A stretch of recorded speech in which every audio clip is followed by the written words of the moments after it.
ഇന്ന് ഞങ്ങൾ കോസ്കോയിലേക്കാട്ടോ പോയത്. എൻ്റെ ട്വിൻ ഫ്രണ്ട്സ് നാട്ടിലേക്ക് പോകുന്നത് മുമ്പുള്ള ഷോപ്പിംഗ് ആയിരുന്നു അത്.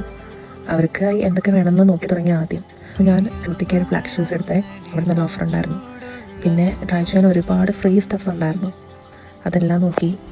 അവിടെ കിട്ടിയ ചീസ് അടിപൊളിയായിരുന്നു. പിന്നെ സ്നെയിൽ പപ്സ് അത്രയും ടേസ്റ്റി ആയിരുന്നു. അതിനുശേഷം ഒരു ചീസി ടോസ്റ്റി, കാണുന്ന പോലെ തന്നെ സൂപ്പർ ചീസി. അടുത്തത് നമ്മൾ നോക്കിയപ്പം വീറ്റബിക്സിൻ്റെ ബിസ്ക്കറ്റ് ഉണ്ടായിരുന്നു. അത് ട്രൈ ചെയ്തു. പിന്നെ ഒരു തരത്തിലുള്ള കേക്ക്, അതും നല്ല ടേസ്റ്റായിരുന്നു. അവർക്ക് വേണ്ടിയിരുന്ന കുറേ സാധനങ്ങൾ കൂടി എടുത്തു. പിന്നെ എല്ലാം ബിൽ ചെയ്ത് കംപ്ലീറ്റ് ചെയ്തു. പിന്നെ കോസ്കോ വന്നാൽ ഒരിക്കലും ഞങ്ങൾ ഫുഡ് സ്കിപ്പ് ചെയ്യാറില്ല. ഞാനും സാന്ദ്ര ഒരു പിസ്സ സ്ലൈസ് എടുത്തേ. ബാക്കിയുള്ളവർ ഹോട്ട് ഡോഗ് എടുത്തു. അങ്ങനെ ഹാപ്പിയായി വീട്ടിലേക്ക് പോയി.